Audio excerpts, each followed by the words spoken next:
expresos las diversas indicaciones de los pacientes, ¿no? Pero en antibióticos no podemos hacer eso si no tenemos primero una base teórica, que es lo que yo sé que les falta, por eso que en las dos clases anteriores, tanto de principios de antibiótico-terapia 1 y 2, se intentó dar.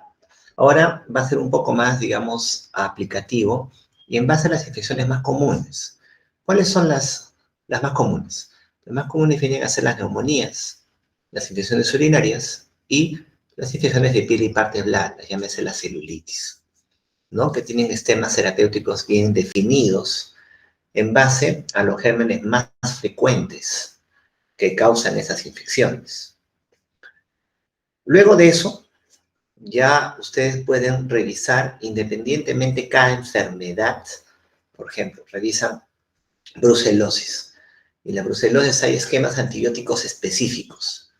Pero de esos antibióticos que dan específicamente para la brucelosis, por ejemplo, ustedes ya van a saber que se dan en brucelosis justamente porque actúan a nivel intracelular. Yo les expliqué que había antibióticos que actuaban específicamente a nivel intracelular, ¿no? Eso ya lo deducen en base a los concretos farmacocinéticos y farmacodinámicos que ya tienen. Pero cuando hablamos de infecciones comunes, hablamos de esquemas empíricos sobre todo.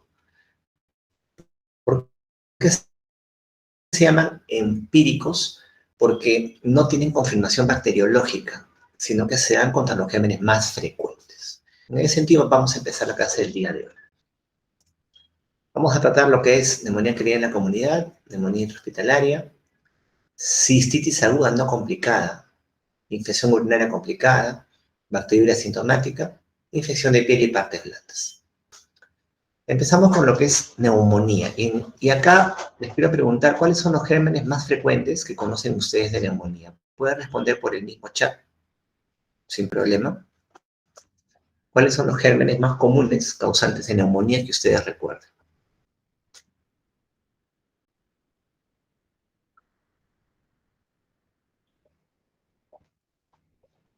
Necesito que me respondan. Los gérmenes más comunes causantes de neumonía. Neumococo, muy bien. ¿Qué más? Hemófilus influenza es importante. Mycoplasma pneumonia. Ya. El más común de todos sigue siendo el neumococo, ¿no? Aunque bueno, en la pandemia fue pues ese COVID-19, ¿no? El SARS-CoV-2. Pero comúnmente se conoce que el neumococo es el germen más común causante de neumonía, aunque hay un gran porcentaje de neumonías que no llegas a identificar el germen. ¿Qué es el neumococo? Es un coco gram positivo encapsulado. Es un coco gram positivo encapsulado. Luego tenemos al Haemophilus influenza. El Haemophilus influenza también es un germen frecuente. El Haemophilus influenza, ¿qué es? Es un cocobacilo gram negativo. Cocobacilo gram negativo. Que hay de dos tipos, capsulado y no capsulado. El Haemophilus influenza, un cocobacilo gram negativo, capsulado es raro. Es rarísimo. Y si se presenta, me produce enfermedades severas. El más común de los Haemophilus influenza es el cocobacilo gram negativo no encapsulado. Luego tenemos a los agentes atípicos. Los atípicos se llaman así porque ya sea me dan cuadros radiológicos distintos, cuadros radiológicos intersticiales, o no suelen teñirse con la tinción gram. El gram me identifica al hemófilus, al hemococo, pero no me identifican el micoplasma, ni la legionela, ni la clamidia. Por eso que se llaman agentes atípicos. Bueno, yo creo que ustedes saben que el diagnóstico de neumonía es clínico radiológico, o sea, un cuadro clínico con tos, esputo purulento, fiebre, palpitantes a la ocultación, y una radiografía con una condensación de las neumonías típicas, un patrón intersticial en neumonías atípicas. El tema es cómo decidimos si el paciente se hospitaliza o no. Obviamente, un paciente con insuficiencia respiratoria se hospitalizará. Pero a modo, digamos, de estandarizar qué pacientes se hospitalizan y decidir ayudarnos en el lugar de la atención del paciente, se crearon escalas pronósticas. Escalas pronósticas como lo que es el score de Fine, o llamado PSI, índice de severidad de neumonía, que tenía como 20 variables. de factores demográficos, enfermedades antecedentes, hallazgos de laboratorio y clínicos, cada una con ciertos puntos. Y según el puntaje de este score define, teníamos las clases de riesgo de neumonía. 1, 2, 3, 4, 5. Estas clases de riesgo se relacionaban con mortalidad. A mayor clase de riesgo, mayor mortalidad. Entonces, los pacientes con clase de riesgo 3 para adelante se hospitalizaban, porque la mortalidad podía ir de 10 hasta más de 20%. Clase de riesgo 1, 2, se iban a la casa. O sea, me ayudaba con la decisión de hospitalizar o no. Ahora, el score de FINE, pues hay que ser sinceros, es un score bien grande, ¿no? Tiene un montón de variables. Ahora, nosotros vamos a calcular todo ese score en pacientes que se hospitalizan. Ustedes han visto alguna vez que alguien calcula el score de FINE en un paciente en emergencia con neumonía. No, no es así. Puede ser tu valoración clínica solamente o usas scores más simplificados. Como por ejemplo tenemos el score de CUR65, que es un acrónimo. C de confusión, U de urea más de 42, R de frecuencia respiratoria, B de presión arterial en inglés, 65, 65 años. Cada variable tiene un punto, de tal manera que 0 a 1 puntos, mortalidad 1.5, se sugiere manejo ambulatorio, 2 puntos, mortalidad 9.2, manejo hospitalario, 3 a 5 puntos, mortalidad más de 20%. Ese no solo es una neumonía severa que debería hospitalizarse, sino con 4 a 5 puntos ya podría ser indicativo de ingreso a UCI. Este score fue publicado en el 2003, más o menos, hace mucho tiempo, y todavía sigue siendo útil. Y así como ese score, hay un montón de scores para valorar lo que es neumonía y la necesidad de hospitalizar o no. Son predictores. ¿Cuál es el problema del CUR? Que es bastante útil. El CUR no me toma en cuenta comorbilidades. Y las comorbilidades son un punto importante a considerar. Por ejemplo, puede ser que sea un paciente diabético mal controlado, pero que tiene CURP 1. Ese paciente no lo vas a enviar a su casa. Tienes un paciente saturando 90%, pero tiene CURP 1 igual, no lo vas a enviar a su casa tampoco. Tienes un paciente con VIH, con CD4 menos de 200, sin neumonía, y CURP 1, no lo vas a enviar a su casa. O sea, lo más importante es la valoración clínica. Los scores me ayudan, pero a veces no me determinan. Lo más importante es la valoración clínica para decir si el paciente se hospitaliza o no se hospitaliza. Y dependiendo de eso, yo podré elegir el esquema de antibióticos que más se adecue a lo que yo quiero.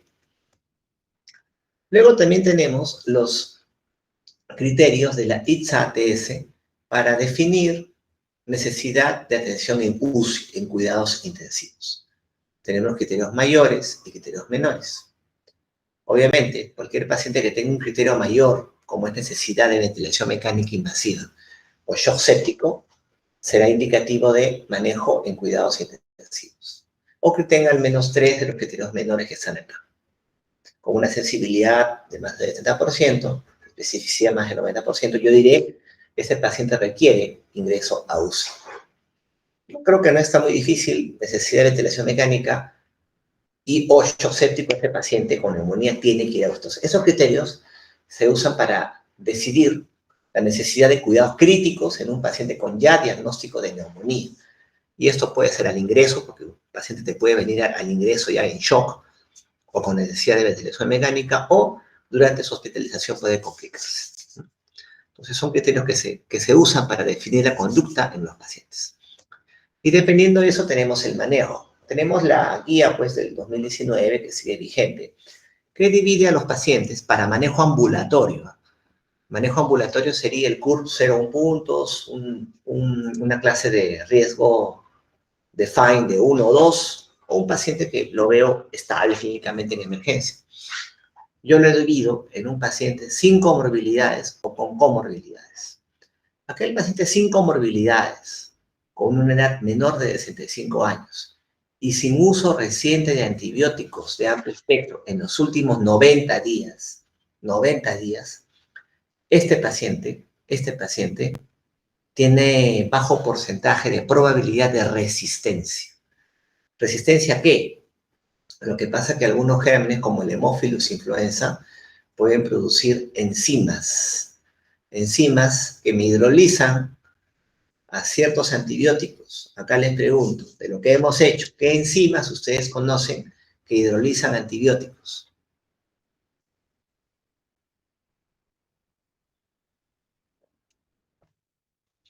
A ver, escriban ahí, o respondan ya. ¿Qué enzimas conocen que hidrolizan antibióticos?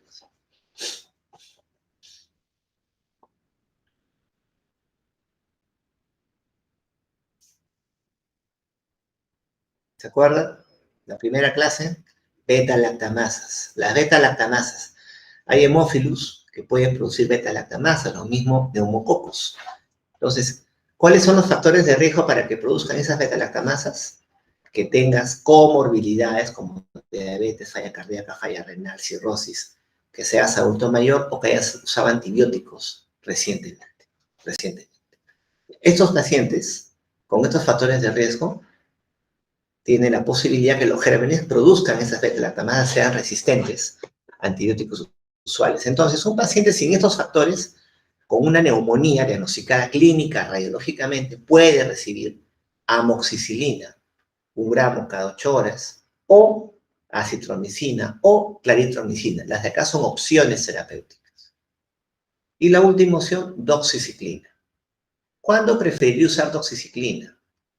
Lo que pasa es que hay pacientes que pueden tener el intervalo QT en el electro largo. Y los pacientes que tienen en el electro intervalo QT largo tienen riesgo de hacer arritmias ventriculares, tipo torsades de Points. Ese riesgo se intensifica, se acrecenta con el uso de ciertos fármacos, como cuáles, macrólidos y fluoroquinolonas. Los macrólidos y fluoroquinolonas, si ustedes revisan en su segunda clase, cuando hablamos de macrólidos y fluoroquinolonas, les pongo un ítem, toxicidad cardíaca, QT largo, torsades de Points. Si detectas un paciente con QT largo, no voy a usar ni acito ni clorito, podría usar toxiciclina. Este enfoque de la guía del 2019 se basa sobre todo en la posibilidad que sea una neumonía bacteriana neumocócica, o sea, encuentra una consolidación. El neumococo va bien con amoxicilina, con acito, con claritromicina. Y también podría ir bien con doxiciclina. Pero si mi cuadro clínico es más compatible con una neumonía atípica, un patrón intersticial bilateral, que puede ser producido por Mycoplasma pneumonia, por ejemplo, lo recomendable no sería que vaya con amoxicilina, sino con acitro, con claritro o con doxiciclina. Si ustedes recuerdan, en la segunda clase les hablé que los macrólidos como acitro y claritro iban bien contra los intracelulares. Intracelulares como Mycoplasma pneumonia. Entonces, es un paciente con una neumonía ambulatoria común y corriente, puedo manejarlo o con amoxi, o con acitro, o con claritro, o con doxiciclina. Las dosis indicadas. Si es un paciente más bien con comorbilidades, más de 65 años, uso de antibióticos en los últimos 90 días, ese paciente tiene la posibilidad que sus gérmenes produzcan beta-lactamasas. Entonces, una amoxicilina no le va a hacer quizá efecto, ¿no? Tendré que usar otros antibióticos, ¿no? Entonces, acá tengo dos opciones. Una opción, la primera opción es una terapia combinada. Dar amoxicilina con clavulanato, con ácido clavulánico. O cefuroxima, o sea, amoxiclavulánico o cefuroxima, más un macrólido o doxiciclina. ¿Qué macrólido? Acitro o claritromicina. Terapia combinada, un beta-lactánico como un amoxicilina más un ácido clavulánico o cefuroxima, más un macrólido o doxiciclina, ¿no? Porque si justamente el problema con este grupo de pacientes es que los gérmenes, como el hemófilos, produzcan beta-lactamasas, esas beta-lactamasas yo las inhibo con amoxiácido clavulánico o cefuroxima, que tiene resistencia a esas beta-lactamasas. Es una opción. La otra opción es que yo los maneje con monoterapia, ya sea use levofloxacino o moxifloxacino. O sea, las dos opciones son válidas, o levofloxacino o moxifloxacino. Pregunta acá, les pregunto, ¿podría usar acá ciprofloxacino? Recuerden que levo, moxi, cipro son fluoroquinolonas.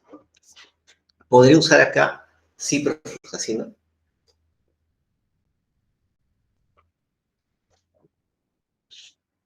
¿Se podrá usar acá ciprofloxacino? ¿Por qué sí y por qué no? Le puse una clasificación yo de las fluoroquinolonas, ¿no? Eso fue en la segunda clase y también en las infografías que les pasé, ¿no? Que les pasé.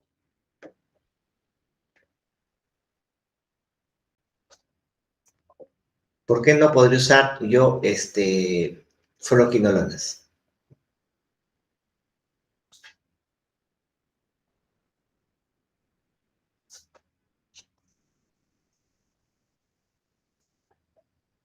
Recuerda que el cipro es una fluoroquinolona, pero no me cubre patógenos respiratorios. Les puse en clasificación, ¿no? Fluoroquinolonas clásicas, ¿no? Y lo que son las fluoroquinolonas respiratorias.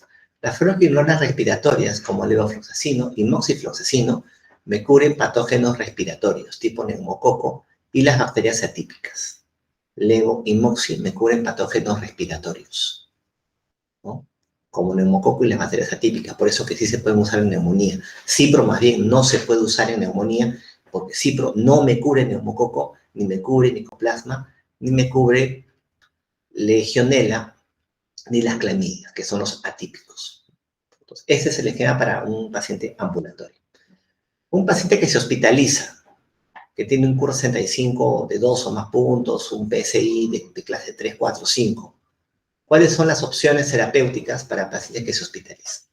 Tenemos la alternativa de un beta-lactámico más un macrólido. La guía lo dice, beta-lactámico más macrólido. ¿Qué beta-lactámico? Puede ser ceftriaxona, puede ser cefotaxima o ampicilina sulbactam, más un macrólido, acetromicina o claritromicina. Y es lo que usualmente ustedes han visto en hospitalización, ¿no? Que usamos ceftra acitro, ceftra claritro. Beta-lactámico o macrólido. Por vía parenteral, ¿no? Ya que va a estar hospitalizado. La otra alternativa, son alternativas, es que usen una fluoroquinolona respiratoria. En las fluoroquinolonas respiratorias, como monoterapia, usaría levofloxacino o moxifloxacino, de preferencia por vía endovenosa. No usamos mucho esto acá, porque no contamos con la vía endovenosa. De estos antibióticos contamos con la vía oral. Entonces, el paciente hospitalizado con neumonía no severa quiere decir que no está en shock séptico ni tiene necesidad de ventilación mecánica. Ese paciente va a ser manejado con un beta-lactámico macrólido, lo que es ceftriaxona, acito, ceftriaxona, clarito. Luego tenemos los pacientes con neumonía severa. ¿Cómo se van a presentar? ¿Qué es lo que les podemos ofrecer? Les ofrecemos igual una combinación de un beta-lactámico, los antibióticos que ya los hemos mencionado, que pueden ser ceftriaxona, ampicilina, sulbactam o cefotaxima, más un macrólido o una fluoroquinolona. O sea, acá sí el manejo tiene que ser combinado sí o sí. Neumonía severa es aquel que pasa a UCI, porque tiene o shock séptico o tiene necesidad de ventilación mecánica. Ese paciente va a recibir terapia combinada sí o sí, ya sea beta-lactámico más macrólido o beta-lactámico más una fluoroquinolona respiratoria. Recuerda que las respiratorias son levo y moxifloxacino. Ese sí va a recibir terapia combinada, o sea, no va a recibir solamente una fluoroquinolona sola por sí sola. Acordarse, recuerden que las fluoroquinolonas, se lo mencioné en la primera clase, tienen una buena biodisponibilidad, cerca o más del 90%, o sea, si la damos vía oral, casi el 90% del fármaco va al torrente sanguíneo y el sitio de acción. Esa es la característica de las fluoroquinolonas, ¿no? Ahora, el tema que un paciente con shock séptico, como también está hipoperfundido, esa hipoperfusión puede también limitar la absorción del fármaco, ¿no? O sea, esos niveles de biodisponibilidad finalmente son medidos en condiciones normales. Bueno. Ahora, algo que también tienen que tener ustedes en cuenta son los factores de riesgo, tanto para Staphylococcus aureus, meticilino resistente, como para Pseudomonas aeruginosa, ¿no? Estos factores de riesgo para gérmenes resistentes, sobre todo van a ser de importancia en lo que es la neumonía intrahospitalaria. Y esos factores de riesgo sí que están presentes me van a indicar o me van a sugerir ampliar la cobertura para un germen resistente, ¿no? O sea, si yo sospechara, por ejemplo, en un estafilococo aureus resistente, mi cobertura antibiótica debería ser dirigida para eso, ¿no? No usaré oxacilina, por ejemplo, ¿no? Usaré vancomicina, linezolid, daptomicina, o las otras opciones que hemos hablado en la primera clase, donde vimos resistencia de lo que es estafilococo aureus. Igual, la Pseudomonas aeruginosa, ustedes saben que es un germen intrahospitalario, ¿no? Que exhibe diversos patrones de resistencia, ¿no? Si es que están presentes esos factores de esa resistencia, quizás haya que aumentar o digamos, elegir antibióticos que me curan pseudomonas resistentes. Eso lo vamos a ver más adelante. Pero acá les presento los factores de riesgo para resistencia que los vamos a ver luego también más adelante. Algo que es importante, o sea, ya hemos dicho qué cosa usar. En los pacientes que se hospitalizan, vamos a empezar con vía endovenosa, pero se van a ir con vía endovenosa hasta el alta o hay la posibilidad que lo cambiemos a vía oral. Sí se puede cambiar a vía oral, o sea, ¿cuándo definir el cambio de vía endovenosa a vía oral? Si es que el paciente presenta ciertos criterios, por ejemplo, tolerancia oral, obviamente, ¿no? Que ingiera alimentos, que puede ingerir fármacos por vía oral, que esté estable hemodinámicamente, o sea, que no esté en shock, y que presente mejoría clínica. La mejoría clínica, ¿cómo la definimos? Como la ausencia de signos de respuesta inflamatoria sistémica, que no tenga fiebre, que no tenga taquipnea, que no tenga taquicardia, obviamente que la presión esté normal, que pueda tolerar vía oral, ¿no? Por lo menos que se presente eso por 48 o 72 horas, podemos pasar de la vía endovenosa a la vía oral. Entonces, si el paciente estaba recibiendo una cefalosporina, que es un beta-lactámico endovenoso como ceftriaxona, y queremos hacer el switch, el cambio vía oral, podríamos continuar con otro beta-lactámico, ¿no? No cefalosporina, pero puede ser una aminopenicilina, una amoxicilina. Se ha recibido un macrolídeo endovenoso, más fácil, un macrolídeo vía oral. Lo mismo, se recibe una fluoquinona endovenosa, una fluoquinona vía oral, ¿no es cierto? Entonces, no siempre el paciente se va a quedar siempre con la vía endovenosa, no se puede hacer el cambio a vía oral, siempre y cuando reúna ciertos criterios. Ahora, ¿cuánto va a ser el total de duración de la neumonía, del manejo de la neumonía? Actualmente lo que se sugiere son ciclos cortos de 5 o 7 días, 5 o 7 días, no más de eso. Pero para suspender la terapéutica, el paciente debería estar por lo menos 48 a 72 horas de estabilidad clínica. Estabilidad clínica, ¿a qué me refiero? Que no tenga signos de respuesta inflamatoria sistémica y que tampoco requiere oxígeno suplementario. Está 2 o 3 días así estable el paciente, yo decido suspender antibióticos, pero mínimo son 5 días. Ya no se estila o ya no se sugiere cursos largos de 14 días de antibióticos. Claro, no es que la regla siempre va a ser una semana, 5 días, no. Ponte que, por ejemplo, tenga alguna complicación, como un absceso o un MPM, ese paciente no va a recibir 5 días. Probablemente el manejo se extienda a 3 semanas, 7 semanas. Entonces ya saben cómo elegir el manejo de neumonía en base al perfil del paciente. ¿Tiene factores de riesgo o no tiene factores de riesgo? Para cierta resistencia que pueda tener. También ya saben cómo definir si el manejo va a ser ambulatorio o va a ser hospitalario, dependiendo de los scores de riesgo o de la evaluación clínica inicial. También saben qué es lo que tienen que monitorizar clínicamente. Además de esto, van a monitorizar al tercer día, pues, el hemograma, proteínas reactivas, algunos también sugieren también procalcitonina, que deberían ir disminuyendo. Eso con respecto a lo que es neumonía querida en la comunidad. Con respecto a neumonía intrahospitalaria, ¿qué gérmenes conocen ustedes causantes de neumonía intrahospitalaria? ¿Me lo pueden escribir ahí? Gérmenes causantes de neumonía intrahospitalaria.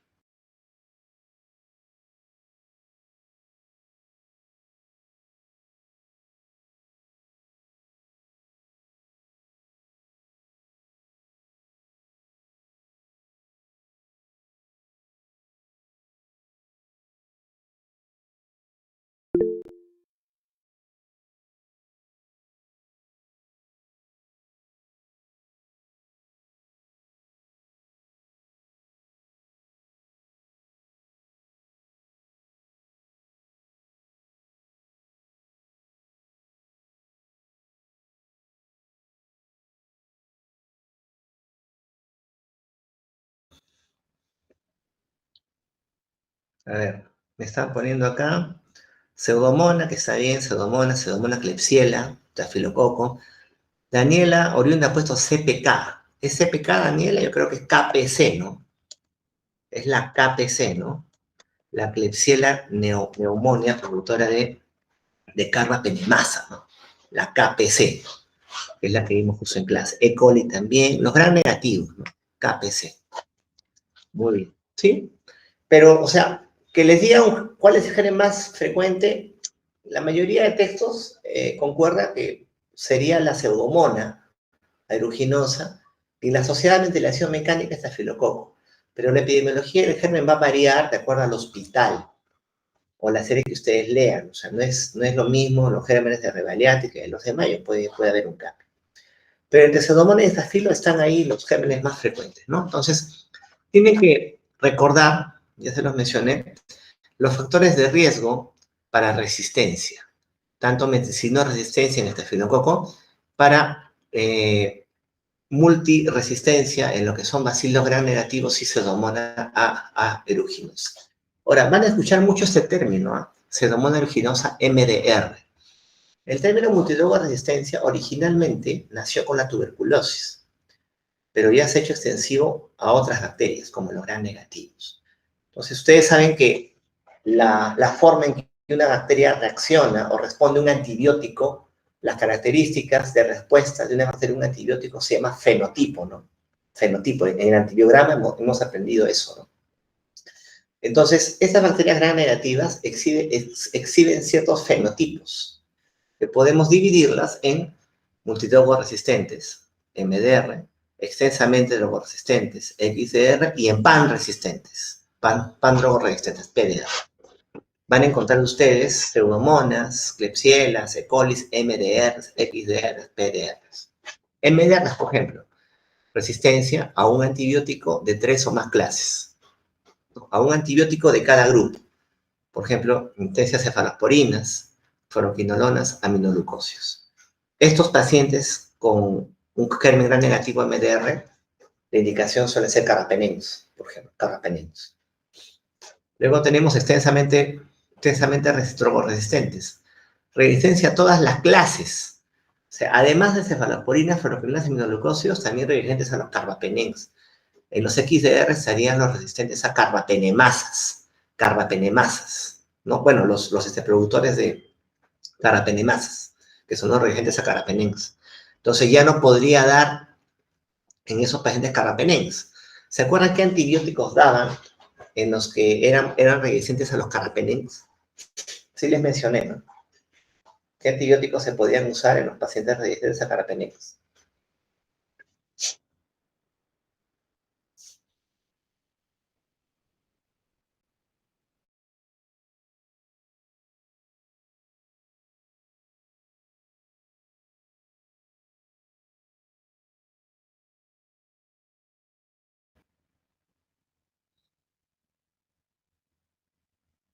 ¿Qué antibióticos se pueden usar en lo que son resistentes a carbapenems? ¿Se acuerdan? Sí les mencioné. Aparte de colistina, que ya no es tampoco la sugerencia, se ha visto que hay resistencia intermedia. Les presenté nuevos antibióticos con nuevos inhibidores de beta-lactamasa. Los Primera uriciminas. clase. ¿Cuál?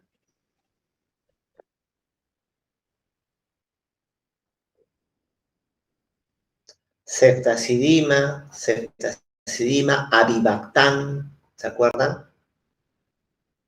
Vaborbactam, ¿ya? Esos nuevos antibióticos, bueno, esos beta-lactámicos con nuevos inhibidores de beta-lactamasa podrían ser opción en esos pacientes XDR. Y luego tenemos los PDR, que son los pandrogos resistentes. En estos pacientes no hay mucho que hacer, ¿no? Se pueden usar ciertas combinaciones con infusiones prolongadas, pero son los que tienen resistencia a todas las drogas. Bueno, bastante complicado. Le dije que lo que estamos mal es en la resistencia a los gram negativos, ¿no? Ahí sí hay un serio problema. Donde todavía tenemos chances de hacer algo es con la resistencia a los gram positivos. Entonces, recuerden, por favor, estos factores de riesgo para resistencia, porque me van a definir el uso de antibióticos. Acá está, por ejemplo, en ambos, en estafilo y pseudomonas gram negativos, factores de riesgo de mortalidad, necesidad de soporte ventilatorio, o sea, ventilación mecánica y shock séptico en ambos. También uso de antibióticos en los últimos 90 días, ¿no?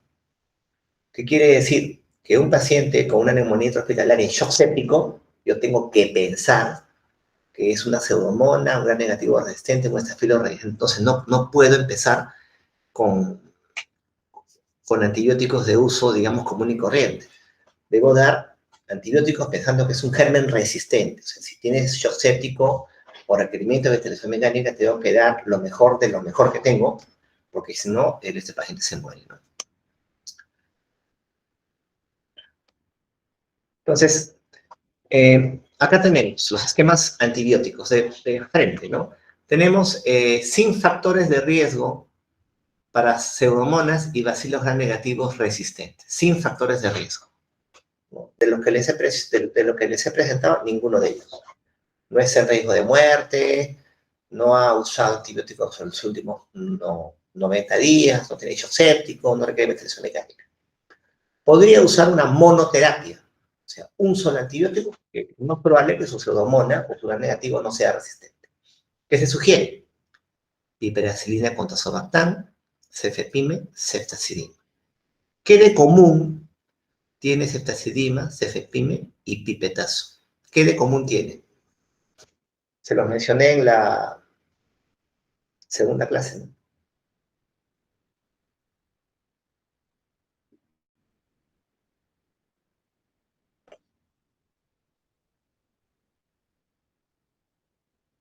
Recuerden que son antibióticos antipseudomoniales. Se los puse con este verde en la segunda clase, los antibióticos antipseudomoniales, ¿no? O sea, acá puedo usar una monoterapia.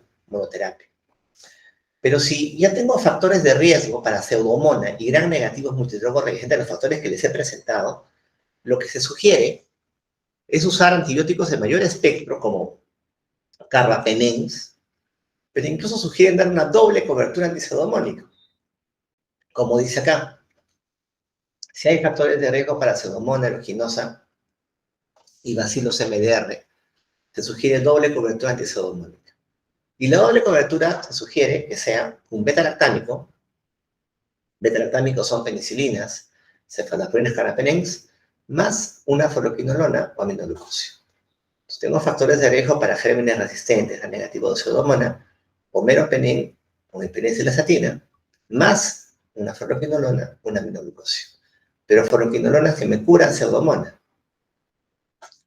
Pregunta, ¿qué fluoroquinolonas curan pseudomonas?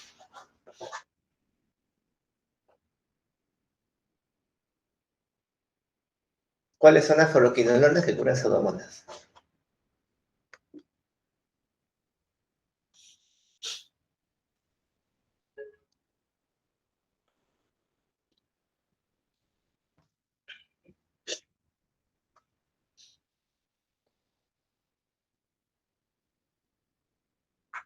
¿Qué fluoroquinolonas curan pseudomonas?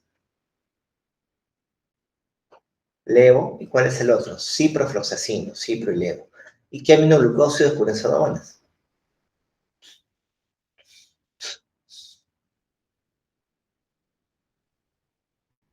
¿Qué aminoglucósidos curan pseudomonas?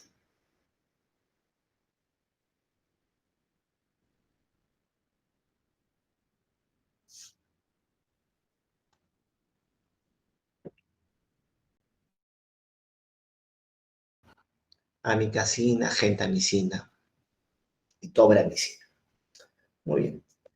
Ahora, lo que les mencionaba. Entonces, posibilidad que los gérmenes sean resistentes a pipetazos, ceftazidima, doy carbapenems.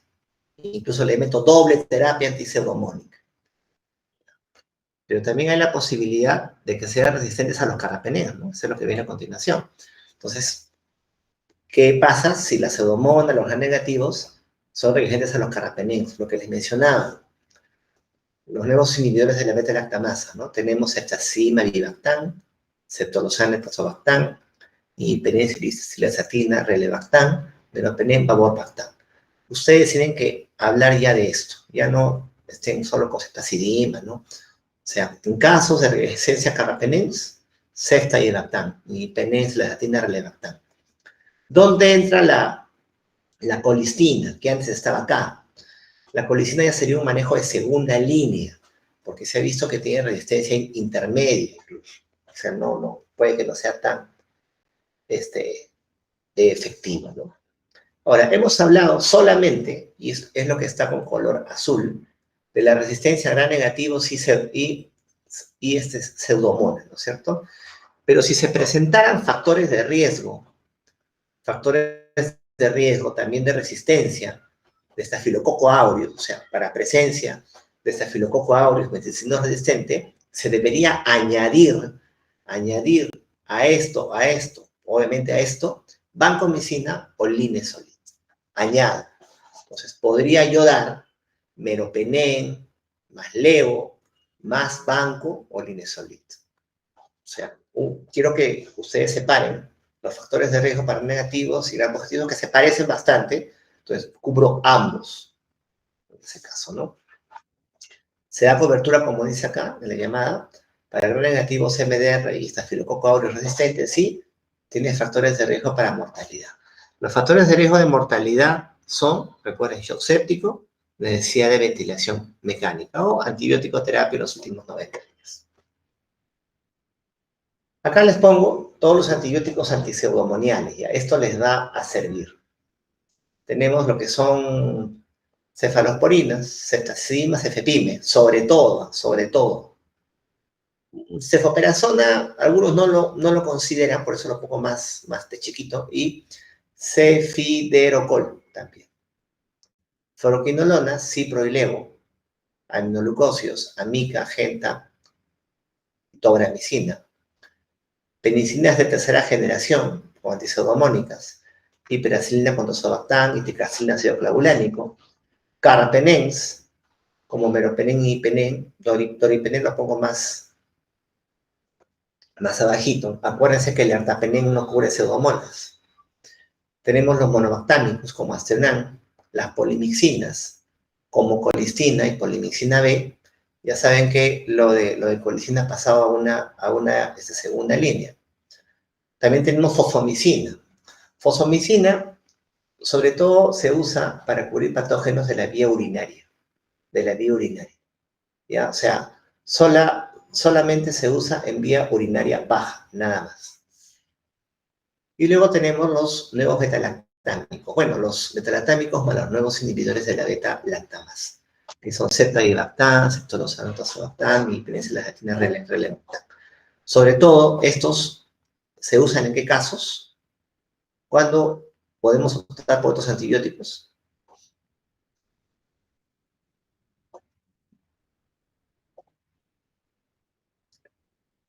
Cuando optamos por esos beta-lactámicos más los nuevos inhibidores de beta-lactamasa. En los XDR, ¿no? Claro, los que son resistentes a los carbapenems. Ahora, con respecto a los carbapenems, lo que se sugiere es una infusión prolongada. Una infusión prolongada. ¿Qué quiere decir? Que se infunde el antibiótico en 3 horas. Al infundirlo en 3 horas, voy a hacer que la mayor cantidad del tiempo esté por encima de la concentración inhibitoria mínima. Ese principio farmacodinámico, ¿cómo se llama? Hacer que el antibiótico sea la mayor cantidad del tiempo por encima de la concentración inhibitoria mínima. ¿Cómo se llama eso?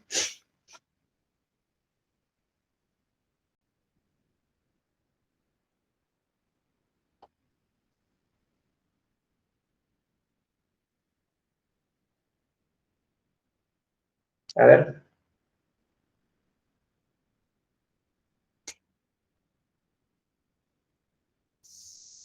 Tiempo dependiente. Antibióticos tiempo dependiente. Eso se los mencioné, ¿no es cierto? Muy bien. Pasamos de las neumonías, pasamos a lo que es las infecciones urinarias. El germen más común, ya saben que es E. coli, los gram negativos. Por ahí más abajo podría estar Staphylococcus saprophyticus y Enterococo, que son gram positivos, pero son raros. Tenemos primero lo que es la cistitis aguda no complicada, que es una infección confinada a la vejiga, solamente ahí, nada más, no se extiende más allá. El cuadro clínico consiste en urgencia urinaria, poliaquiuria, disuria, dolor suprapúbico, y hay ausencia de cualquier otro signo clínico que me indiquen una extensión más allá de la vejiga, como fiebre, dolor en flanco, flujo vaginal, etc. O sea, solamente es una infección confinada a la vejiga. Cuando tengo estos casos y se trata de mujeres jóvenes, no gestantes, por lo demás sanas en antecedentes, solamente con este cuadro clínico, y en ausencia de lo que está acá, tengo una certeza diagnóstica de más de 86%. O sea, una paciente mujer joven, sana significa sin comorbilidades, no gestante, con ese cuadro clínico y en ausencia de lo que se menciona, yo de arranque puedo decir, sin ningún examen, ¿no?, que tiene una hepatitis aguda no complicada. Y así como digo que tiene ese cuadro sin ningún examen, yo puedo iniciar, y está indicado, dar tratamiento empírico. O sea, hepatitis aguda, ¿no?, yo puedo iniciar nitrofurantoína, cotrimoxazol, fosfomicina o cipro, dependiendo del patrón de sensibilidad. Lo que se sugiere es dar nitrofurantoína, ¿no?, mañana y noche, PIDs mañana y noche, por 5 días. En algunos pacientes, estos esquemas se podrían extender hasta los 7 días, ¿no? En algunos pacientes con comorbilidades quizás podría extender, pero con 5 días basta el objetivo. O sea, este tipo de pacientes no requiere exámenes de laboratorio. Con la clínica yo ya puedo dar antibiótico terapia, empírica, dirigida contra gram negativos netamente sensibles. Ahora, puede también darse el caso que este tipo de cuadro de hepatitis aguda no complicada, sea una infección confinada a la vejiga, sea también producida por gérmenes multidrogo resistentes. Y así como habían criterios para multidrogo resistencia en neumonía, también hay criterios para multidrogo resistencia en infección urinaria. ¿Cuáles son? Si en los 90 días previos, 3 meses previos, el paciente tenía un urocultivo positivo para gram negativos resistentes, resistentes, o una pseudomonas resistente a las fluoroquinolonas. Se ha sido hospitalizado antes, se ha usado en los últimos 90 días fluoroquinolonas, cotrimoxazol o algún beta-lactamio como la cefalosporina, o se ha reportado un viaje a un país, a un hospital, a un lugar, qué sé yo, que reporte altas tasas de resistencia. Si se dan esos casos que el paciente presente ciertos factores de riesgo de resistencia, podrían ser manejados los pacientes con nitrofurantoína también o fosfomicina. Pero estas dos opciones, ya no tendría las opciones de lo que son cotrimoxazol ni cipro. O sea, siempre y cuando sea una hepatitis aguda no complicada, o sea, que la infección esté confinada a la vejiga. Por eso dice acá, válido solo en hepatitis aguda no complicada. Porque esos antibióticos no están indicados por una pielonefritis. Una pielonefritis es un cuadro más allá de la vejiga, una extensión mucho mayor. Luego tenemos lo que es infección urinaria complicada. ¿Quién me dice que es una infección urinaria complicada? ¿Cuál es la definición?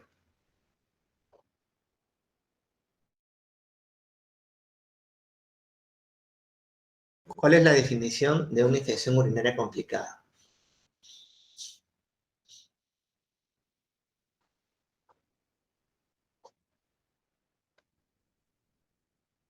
Ya, hay dos definiciones. Una de ellas es una infección que se extiende más allá de la vejiga. ¿Y cómo yo sé que la infección se ha extendido más allá de la vejiga solamente? Por ejemplo, tenemos un cuadro de cistitis aguda, pero complicada, donde tengo la clínica clásica, es decir, tengo urgencia, frecuencia, disuria, dolor suprapúbico, pero ya tengo fiebre o signos de respuesta inflamatoria sistémica. O sea, aparte del dolor suprapúbico, disuria, poliaquiuria, ya tengo un cuadro mucho más sistémico. Ahí hablo de una hepatitis aguda complicada. Esto en presencia de lo que es piuria en el examen de orina. Y si se extiende mucho más allá, y la infección llega al riñón, ya hablamos de una pilonefritis. La pilonefritis no viene con disuria poliaquiuria, viene con dolor en flancos, viene con fiebre alta, viene con vómitos y náuseas. Y también la evidencia de piuria. Es decir, el paciente tiene signos clínicos de sepsis, en otras palabras.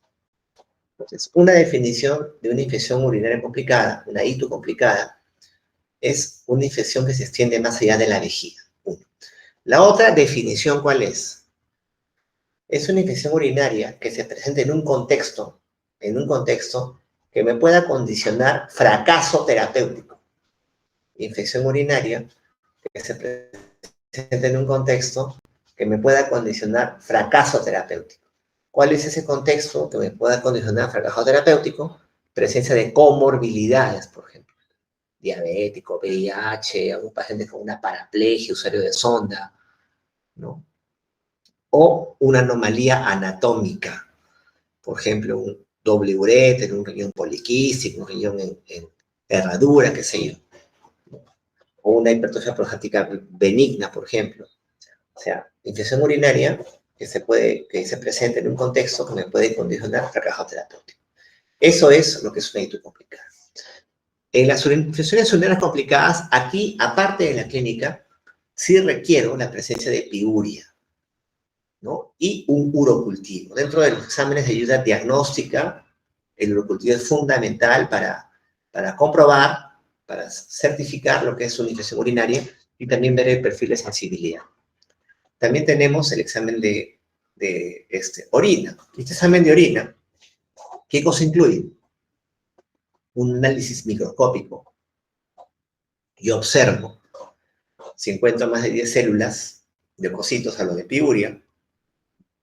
También puedo ver cilindros leucocitarios. Y también incluye el examen con tiras reactivas. Las tiras reactivas, ¿qué es lo que me marcan? Presencia de esterasa leucocitaria, que es el equivalente a lo que es piuria, y presencia de nitritos positivos. Los nitritos van a ser producidos por las bacterias gram negativas, justamente. Pues acá se requiere una evaluación de laboratorio, una ITU complicada. Los estudios de imágenes también son importantes, ¿por qué?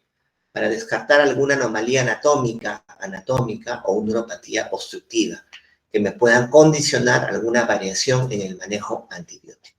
O sea, acá, digamos, no solamente es con el cuadro clínico, sino que también requiere un laboratorio de imágenes. Es importante que ustedes acá recuerden cuáles son las indicaciones para urocultivo. Ya, no se pide entonces cultivo a todo. Una gestitis aguda no complicada no debería pedir cultivo, solo con clínica. ¿Cuándo pido un cultivo? En una sospecha de una ITU complicada, ya saben que es ITU complicada, en toda gestante también se pide el cultivo, pacientes pediátricos, antes de hacerse un procedimiento urológico, vamos a ver por qué razón, y en pacientes inmunosuprimidos. ¿Cuándo se considera positivo el urocultivo? Cuando tengo 10 a la 5 unidades formadoras de colonia por mililitro, o sea, más de 100.000.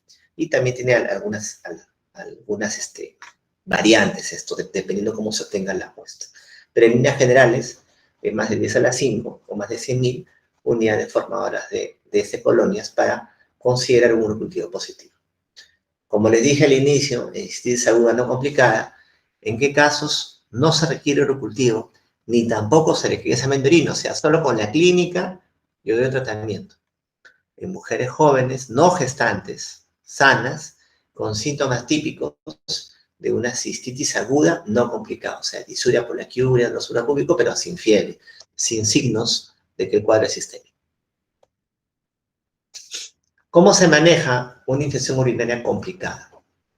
Hay que definir bien, ¿no es cierto? Si estamos frente a una enfermedad leve moderada o es una enfermedad severa. ¿A qué le llamamos una enfermedad leve moderada? Sin sospecha de MDR. Al inicio mostramos cuáles eran esos factores de riesgo para gérmenes multidrogo resistentes, ¿no? Uso previo de antibióticos en los últimos 90 días, uso de fluoroquinolona, cofimosazol, etcétera, ¿no? Entonces, si el paciente tiene una enfermedad leve moderada, sin sospecha de multidrogo resistencia, no está crítico, o sea, no está en shock séptico, por ejemplo, ni tiene neuropatía obstructiva, o sea, es una pielonefritis común y corriente que llega al hospital, podremos manejarla con ceftriaxona. Y acá se ha visto, ¿eh? 1 o 2 gramos es casi lo mismo. Ciprofloxacino o levofloxacino por vía endovenosa. ¿Por qué por vía endovenosa? porque el paciente está vomitando, no podemos darle vía oral. Usualmente acusamos ceftriaxona. Si es una enfermedad severa, o sea, tengo sospecha de multidrogo-resistencia, tiene enfermedad crítica, el paciente está séptico, con shock séptico, o tiene una neuropatía obstructiva, yo soy mucho más agresivo. Uso carbapenems, o por lo menos piperacilina con tazobactam. ¿Por qué soy más agresivo? Recuerden que los antibióticos yo los voy a reevaluar, que también está funcionando al tercer día más o menos. Con un paciente con enfermedad crítica, yo no me la puedo jugar. Yo no puedo ponerle, a ver, vamos a ponerle ceftriaxona y en 3 días, ¿qué pasa? 3 días se muere el paciente. Yo tengo que pensar que la enfermedad crítica está siendo producida por un germen muy resistente. Yo le doy con lo mejor que tengo. Carbapenems, por ejemplo. Carbapenems. Y ya 48, 62 horas me sale el urocultivo. Y el urocultivo me sale que es un E. coli sensible. Yo debería hacer la descalación. O sea, de meropenem bajar a ceftriaxona y continuar. ¿Por cuánto tiempo continúo? La recomendación actual es duración corta de antibióticos, 7 días. 14 días en ciertos casos que se puede usar. Les mencioné de que las infecciones urinarias son producidas sobre todo por gram negativos, ¿no es cierto? Pero hay la posibilidad a veces de que encontremos gram positivos, como Staphylococcus saprophyticus o enterococo. Sobre todo este último, ¿no? El enterococo resistente también. Entonces, si por ahí en el urocultivo, porque antes del cultivo que se demora 2-3 días sale la tinción grande. En el urocultivo, el reporte inicial me dice que tengo cocos gram positivos, yo debería considerar agregar a meropenem y ipenem vancomicina linezolid o linezolid, ¿no? Cualquiera de los dos. No vaya a ser de que la infección sea por un gram positivo. Ya con el cultivo que me llega, el cultivo me dice que es un enterococo resistente. Entonces, enterococo, o sigo con banco, o sigo con line, pero ya suspendería el resto. Si en 3 días me sale que no era ningún enterococo, que era una E. coli resistente, entonces suspendo banco, suspendo line y me quedo con meropenem, IMI o lo que yo haya elegido. Entonces, empezamos siempre con un manejo empírico en base a la sospecha inicial del germen más frecuente, de acuerdo al foco, el cual se está presentando. Eso con respecto a las infecciones urinarias. Un concepto importante es el de bacteriuria sintomática, que es algo común y es un error frecuente. Vamos a aislar bacterias en orina, o sea, tengo un urocultivo positivo, pero en ausencia de signos y síntomas. El paciente va por X motivo a consulta, por A o B le piden un urocultivo y sale positivo, pero el paciente no tiene ningún síntoma y le dan antibióticos, es un error común, eso promueve la resistencia. Y hemos visto que el uso indiscriminado de cefalosporinas me produce resistencia tipo BLE o también carbapenemasas. Entonces, ¿en qué pacientes sí está indicado el manejo de bacteriuria sintomática? Eso tiene que quedar claro. Gestantes. Toda gestante con bacteriuria sintomática se maneja porque hay riesgo que progrese una infección urinaria y viene riesgo de complicaciones en lo que es el embarazo. Paciente que va a ser sometido a un procedimiento urológico sangrante. Por eso que antes, por ejemplo, una biopsia de próstata, el urólogo te pide un urocultivo. Sale positivo, así es asintomático, el paciente se maneja. Trasplante renal reciente, del último mes. Si en el último mes ha recibido un trasplante renal y tiene un urocultivo positivo, aún sin síntomas, se maneja también. En quienes no manejas, en los demás, mujeres, gestantes, mujeres, diabéticos, usuarios de sonda Foley, pacientes, por ejemplo, postrados crónicos, con secuela de traumatismo vértebro-medular, postrados crónicos, ustedes le piden un urocultivo, sale positivo, pero si no tiene síntomas, no se maneja. Lo que pasa es que la microbiota cambia en algunos pacientes. Teóricamente el urotelio, la vejiga son lugares estériles, teóricamente, pero en algunos pacientes no serían tan estériles, ya tu microbiota se adapta y cambia. Entonces lo que se postula es, si yo barro a esas bacterias que no me hacen daño y que se aíslan en orina en estos pacientes, pero no me hacen daño, yo las barro con antibióticos, podrían aparecer bacterias, gérmenes que sí me produzcan enfermedad. O sea, no se ha demostrado mayor beneficio en el manejo antibiótico de estos pacientes con mastectomía. En los que sí hay que manejar son en esos tres: gestantes, procedimientos urológicos sangrantes y trasplante renal reciente menos de un mes. Pasamos ahora a lo que son, ya para acabar, infecciones de piel y partes blandas. Acá tenemos dos tipos de infecciones no purulentas e infecciones purulentas. ¿Qué tenemos acá? Erisipela, celulitis. Y de arranque ustedes pueden ver una diferencia. La erisipela me da placas de bordes bien definidos. Se presenta en cara y también se presenta en región pretibial. En cambio, la celulitis me da bordes difusos. O sea, acá yo no puedo decir hasta acá es la infección. En cambio, en erisipela sí, ¿no? Yo podría delimitarla. Eso se debe a la profundidad del compromiso. En erisipela se compromete sobre todo la dermis y los vasos linfáticos de la dermis. En la celulitis se compromete la dermis profunda y la hipodermis, el tejido celular subcutáneo, y me da bordes difusos. Noten también acá que esta celulitis, ¿no?, aparte de los bordes difusos, inflamación, también tiene la formación de un absceso, formación de pus. Y esto es importante a la hora de decidir la terapia. Vamos a verlo después. Los agentes causales más frecuentes van a ser, en primer lugar, Streptococcus pyogenes y, en segundo lugar, Staphylococcus aureus. Entonces les pregunta, ¿cuál es el más frecuente causante de erisipela y celulitis? Es Streptococcus pyogenes, beta-hemolitina, del grupo A. Staphylococcus aureus sería en segundo lugar. Pero cuando yo voy a sospechar que la celulitis es producida por Staphylococcus aureus, regreso, cuando tengo formación de absceso. Formación de absceso, yo tengo que pensar que es producida por Staphylococcus aureus. Como les mencioné, la erisipela es más superficial, ¿no? La dermis superficial, una placa eritematosa bien delimitada. Yo puedo decir hasta acá me llega la infección. La celulitis, una infección más profunda, sobre todo de la hipodermis, el tejido celular subcutáneo, donde el eritema es más difuso. Recuerden que los factores de riesgo para infecciones de piel y partes blandas son los edemas, la onicomicosis y otro tipo de circunstancias, la obesidad también. Sin embargo, aparte de estafilo y estrepto, hay otros gérmenes que tienen que tener ustedes en cuenta bajo ciertas circunstancias, ¿ya? Eso se los pongo como información, porque quizá en algunos pacientes yo tenga que ampliar mi cobertura antibiótica.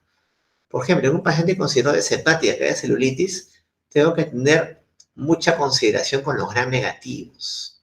En pacientes neutropénicos, pseudomonas misma me puede producir celulitis. Exposición a agua salada o agua dulce tiene ciertos gérmenes. Mordedura animal, no se olvide, en perros, mordedura de perros. Los gérmenes más comunes son Pasteurella multósida y la Capnocitofaga canimorsus. Estos gérmenes, de acá, Pasteurella y la Capnocitofaga, son cubiertos por aminopenicilinas con inhibidores de beta-lactamasa, tipo amoxiclavulánico y ampicilina sulbactam, que son los esquemas antibióticos en mordeduras, por ejemplo, ¿no? Bueno, entre otro tipo de situaciones. Entonces, sí, los más frecuentes son estos dos, pero en estas circunstancias tienes que tener atención a otros patógenos. Hay que ver, igual, toda infección hasta ahorita hemos visto niveles de severidad, ¿no es cierto? Porque según la severidad de la enfermedad, el esquema antibiótico puede cambiar. Y a lo largo de todo el curso hemos visto eso, ¿no? Que dependiendo del patrón de la enfermedad o la clasificación, yo elijo la indicación más adecuada. Entonces, cuando hablamos de una infección no purulenta, leve, moderada o severa. Una leve, cuando no tengo signos de infección sistémica, o sea, tengo pues un eritema en la pierna, pero no tengo fiebre, no tengo taquicardia. Duele un poco, sí, pero sin, digamos, mayor alarma, ¿no es cierto? Moderada, cuando tengo al menos un signo de SIRS, y para que recuerden, acá les pongo los signos de lo que es respuesta inflamatoria sistémica, como son la temperatura, la frecuencia cardíaca más de 90, respiratoria más de 20 o la leucocitosis. Y la severa, cuando tengo al menos 2 signos de CIRS, manejo oral fallido, o sea, recibí fármacos vía oral y no funcionaron, daño orgánico, o sea, ya tengo compromiso renal, compromiso, digamos, hepático, la infección se presenta bajo una inmunosupresión, el avance es rápido y obviamente si tengo shock. O sea, este cuadro severo ya me dirá que tengo que usar quizá otro esquema antibiótico.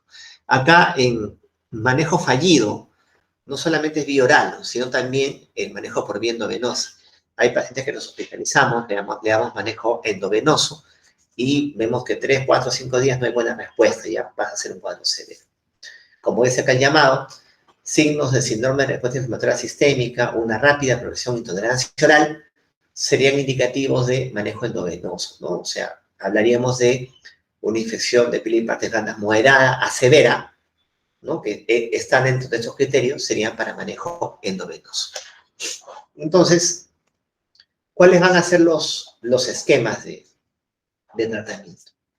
Si es un cuadro leve, un eritema localizado, que bueno, que duele, por supuesto, pero sin mayor signo síntoma sistémico, vamos a dar dicloxacilina, cefalexina o clindamicina. Les he dicho que los más frecuentes, ¿cuáles son? Los gram positivos. Estafilo y estrepto. Estreptococo, el más común, Piógenes y estafilococo. Y los antibióticos que vimos en la segunda clase de antibióticos de la semana pasada, ¿quiénes cubrían gram positivos? Sobre todo, las penicilinas. Recuerdan que estábamos las penicilinas naturales, las penicilinas resistentes a penicilasas, donde estaba oxacilina y dicloxacilina, ¿no? Recuerden que las penicilinas naturales, penicilina D, penicilina G, cubrían estafilo y estrepto. Pero estafilococo producía un tipo de beta-lactamasa, que son las penicilasas o penicililasas. Entonces, la penicilina natural, B, G, como que no le producía mucho daño a estafilococo. Por eso sacaron las penicilinas resistentes a penicilasas o penicililasas, dicloxacilina, oxacilina. O sea, con dicloxacilina estamos cubriendo estafilococo. También mencionamos que las cefalosporinas de primera generación podrían ser usadas también para cubrir estafilo estrepto como cefalexina y la clindamicina. De clindamicina mencionamos de gram positivos y también teníamos la ventaja de que cubría anaerobios. Una cosa que es un manejo oral, ¿no? Porque es un cuadro leve. Moderados a severos ya van a requerir manejo endovenoso. Y los cuadros moderados son la mayoría de pacientes que se hospitalizan. Esos pacientes los manejamos o con oxacilina, o con cefazolina, que es una cefalosporina de primera generación, o con clindamicina endovenosa. Recuerden que la oxacilina es una penicilina de espectro ampliado, una penicilina resistente a las penicilatas o las penicililasas.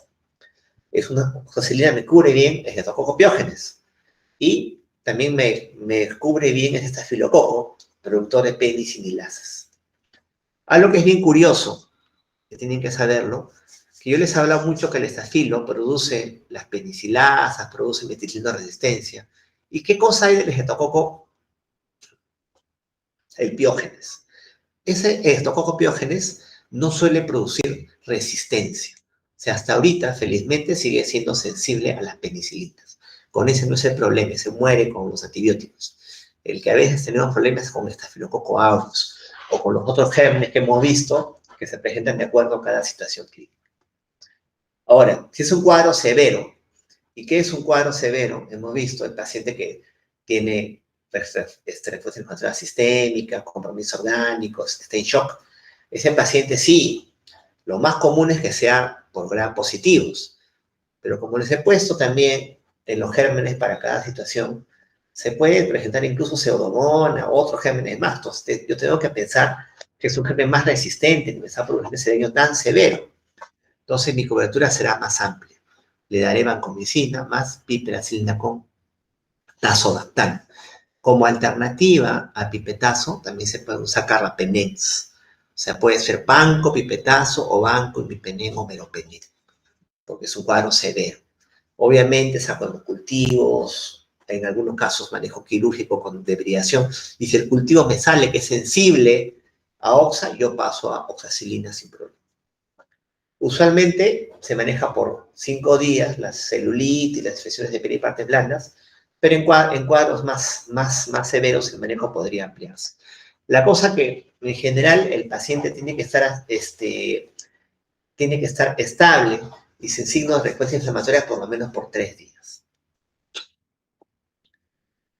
Algunas situaciones que tenemos que tener en cuenta, por ejemplo, ¿qué debemos considerar acá? Esta pregunta se nos pasó en una enfermedad severa, que el paciente, o sea, el paciente está con shock, con un rápido avance de la celulitis. Tenemos que estar atentos que el paciente no vaya a estar haciendo una infección necrosante de piel y partes blandas. Estas infecciones necrosantes de partes blandas se caracterizan, como acá lo dice, por una destrucción tisular fulminante rápida, por sepsis y con una alta mortalidad. ¿Cuáles son? Ustedes seguramente recuerdan mucho la fascitis necrotizante, cuyo germen más común es Streptococcus, acá justamente el Piógenes, pero también hay otras formas clínicas de infecciones necrotizantes de partes blandas, como la mielonecrosis o membrana gaseosa, celulitis necrotizante o la mielositis necrotizante.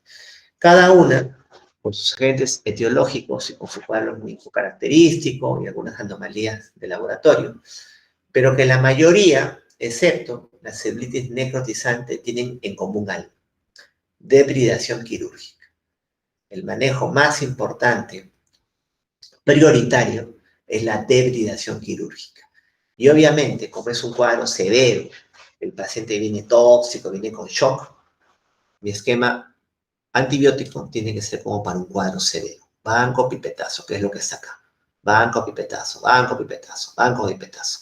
Y debridación quirúrgica, fascitis, candida gaseosa y miositis necrotizante. No tanto en la celulitis necrotizante, ¿no? Con las diferencias clínicas y del laboratorio que están mencionando ahí, porque son cuadros bastante complicados. Vamos a hablar sobre todo de lo que es la fascitis necrotizante. Hay de dos tipos. El tipo 1, que es polimicrobiana, donde hay gram positivos, gram negativos anaerobios, y la tipo 2, que es la más frecuente, que es producida por Streptococcus Piógenes.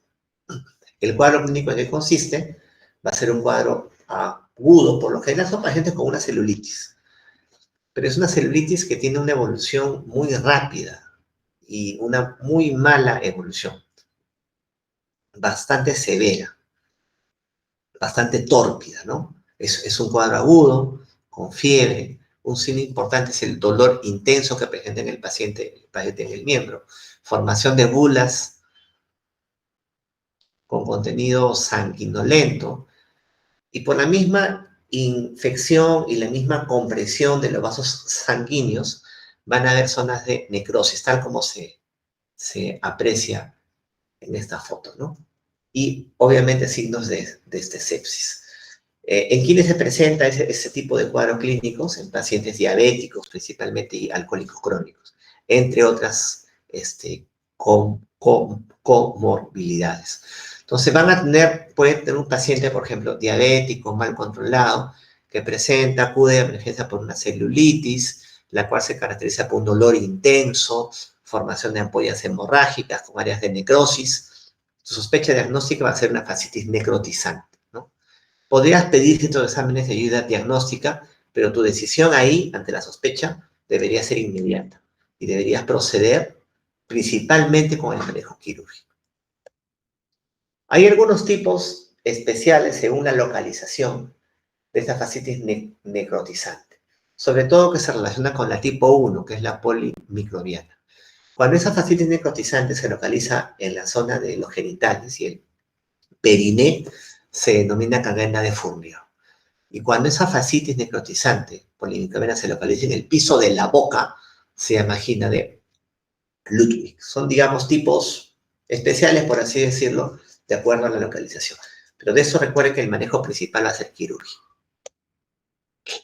Ahora, si bien es cierto, el diagnóstico va a ser clínico, ya hay ciertos scores de Laennec, por ejemplo, que según el puntaje de ciertas variables como PCR, leucocitos, hemoglobina, cero, creatina, glucosa, ¿no? me pueden decir qué tanta posibilidad tiene que el paciente tenga una fascitis necrotizante. Sin embargo, este puntaje, cogerlo un poco con pinzas porque hasta 10% de pacientes que tuvieron menos de 6 puntos, o sea, baja posibilidad, bajo riesgo de fascitis, finalmente sí tuvieron ese cuadro. O sea, el diagnóstico básicamente va a ser clínico y tu primera conducta va a ser quirúrgica, ¿ya? Es debridación quirúrgica y antibioticoterapia de amplio espectro. Vancomicina, pipetazo. O sea, yo sospecho que es una fascitis necrotizante. Si es fascitis necrotizante, yo sospecho que el germen más común es Streptococcus pyogenes. Pero es mi sospecha, yo tengo que dar cobertura contra todo porque es un cuadro severo. Pero obviamente el cirujano saca el área de necrosis, saca pus y lo manda para cultivo. Si el cultivo, que me sale en 2, 3 días, me crece, lo que estoy pensando es Streptococcus, no puedo seguir con lo mismo. Tengo que dirigir más mi terapia antibiótica. Y Streptococcus va bien con penicilina, ¿no? 2.4 millones de unidades, los a cada 4 más clindamicina. ¿Por qué clindamicina? Clindamicina, aparte de cubrirme gram positivos, les puse algo también en lo que es el perfil farmacodinámico, que bloqueaba las toxinas. Los gram positivos, estafilococo y estreptococo, producen algunos antígenos, unas toxinas. La clindamicina justamente tiene la propiedad de justamente eliminar y bloquear esas toxinas. Entonces, por eso se deja penicilina más clindamicina. Si es que el cultivo me sale positivo para cocopiógenes, ¿no? Pero empíricamente debo dar banco, pipetazo, carbapenems y lo más importante primero es depilación quirúrgica. Y por último tenemos lo que son las infecciones purulentas de partes blandas, donde hay colección de pus. Tenemos el forúnculo, que es una infección profunda del folículo piloso. Diferencia entre foliculitis y un forúnculo. La foliculitis simplemente es la infección de folículo piloso y lo va a hacer como una pústula, ¿no? Que tú la revientas, no pasa nada. En el forúnculo hay la infección del folículo piloso, que es una pústula, pero también infección del tejido celular subcutáneo circundante. Por eso tú ves una pústula con un área de eritema alrededor. Es una infección más profunda. El absceso, que es una colección simplemente de pus, y el antrax, así llamado antrax, es una furunculosis múltiple, confluente. Y ese término antrax lo suelen confundir con carbunco. Van a ver por qué. Hay una patología llamada antrax maligno, también llamado carbunco. Y esta palabra carbunco en inglés se traduce como antrax. Y este antrax en inglés, carbunco en español, es producido por Bacillus anthracis. Ese Bacillus anthracis se transmite por contacto con secreciones de animales, como ovejas, por ejemplo, como cierto ganado, y me produce una lesión necrótica, me produce otro cuadro clínico. Pero más bien tenemos el término anthrax en español, que cuando lo pasas al inglés se traduce como carbunco. Y ese es ese problema. En español llamamos carbunco a la enfermedad por Bacillus anthracis. Y en español llamamos anthrax a la furunculosis múltiple producida por Staphylococcus aureus. El problema es cuando paso al inglés estas dos palabras. El término carbunco en inglés se traduce como anthrax. Y el término anthrax en español, cuando lo pasa en inglés, se traduce como carbunco. Y ahí viene la confusión. Entonces, en español, anthrax es una furunculosis múltiple por Staphylococcus aureus. Y en español, carbunco es producido por Bacillus anthrax. Entonces, estamos acá en anthrax, una furunculosis múltiple producida por Staphylococcus aureus, sobre todo en pacientes diabéticos, y se presenta a nivel de la nuca. ¿Qué hacemos en estos casos? En las infecciones purulentas de piel y partes blandas, lo fundamental, ¿qué cosa es? Incisión y drenaje. Incisión y drenaje. Tanto en las formas leves, IID, moderadas, IID y severas. Es la ley del absceso, ¿no? Todo absceso se drena. En los cuadros leves, sea, un forúnculo común y corriente, solamente basta eso. Incisión y drenaje, sale la pus, suficiente, no doy nada más. Pero en cuadros moderados o en cuadros severos, si ustedes ya saben que es un cuadro moderado, ¿no? Que es un cuadro severo, lo hemos visto antes, donde hemos visto según respuesta inflamatoria sistémica o no, shock, etcétera, digo moderado, digo severo, aparte de inicio y drenaje, también dejo antibióticos. Y también yo les dije, ¿no? O sea, cuando yo tengo una celulitis con formación de absceso, el absceso yo pienso que siempre es producido por Staphylococcus aureus. Entonces tengo que dar cobertura anti-estafilocosis. Acá hay un llamado que dice, en casos moderados y severos, ¿no? Además de inhibición y drenaje que se hace, de esa secreción se manda para cultivo. Yo empíricamente empiezo con antibióticos y siendo el cultivo puedo modificarlo, ¿no? Si se diera el caso que fuera un estafilococo aureus resistente, meticilino resistente, yo podría cubrirlo con cotrimoxazol, doxiciclina, clindamicina, linesolid.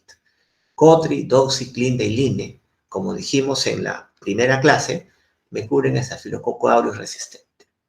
Diclofacilina, cefalexina, estafilococo aureus sensible. Si el manejo va a ser para un cuadro severo y sea por vía parenteral, si es un estafilococo aureus resistente,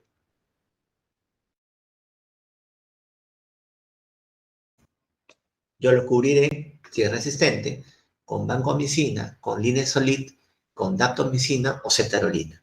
Eso lo vimos en la primera clase. Y si fuera sensible, yo lo cubro con hojacilina o cefazolina. Ahora, en los casos leves, solamente incisión y drenaje. Casos moderados a severos, necesariamente hay que dar antibióticos, ¿no?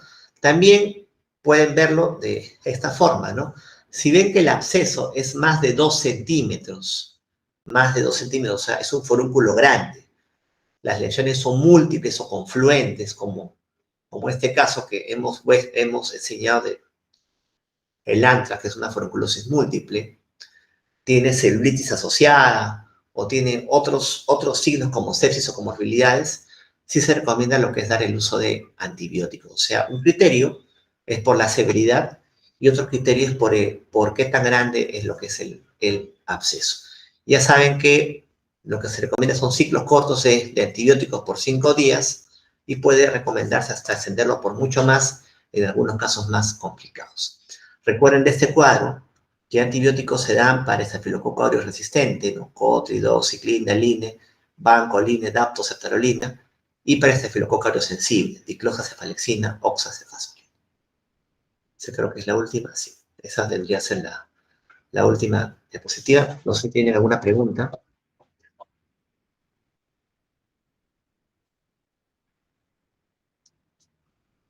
¿Alguna pregunta?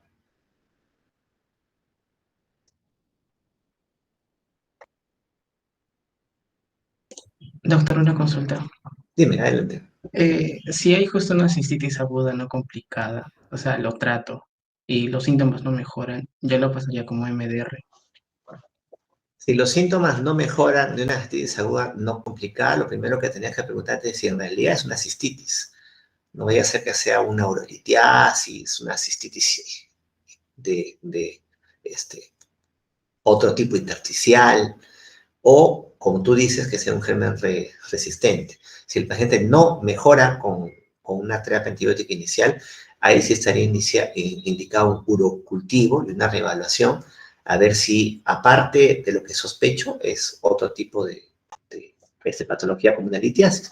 Acuérdate que la urolitiasis, cuando no expulsa cálculos, me puede también dar síntomas parecidos.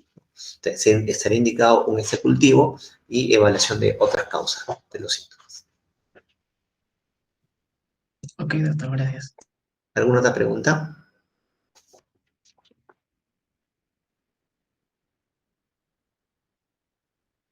Bueno, si no hay más preguntas, yo les agradezco por este semestre, ¿no? Es la edición número 19 de este curso. Y bueno, ya nos estamos viendo la siguiente semana que toca el examen. Ya le estoy indicando a Paola las especificaciones para lo que es la evaluación de la siguiente semana. Acuérdense de que la próxima semana, después del examen, nos dan una media hora para calificarlos y pueden ir pasando para ya entregarles sus notas finales. Listo. Muchas gracias. Gracias a todos.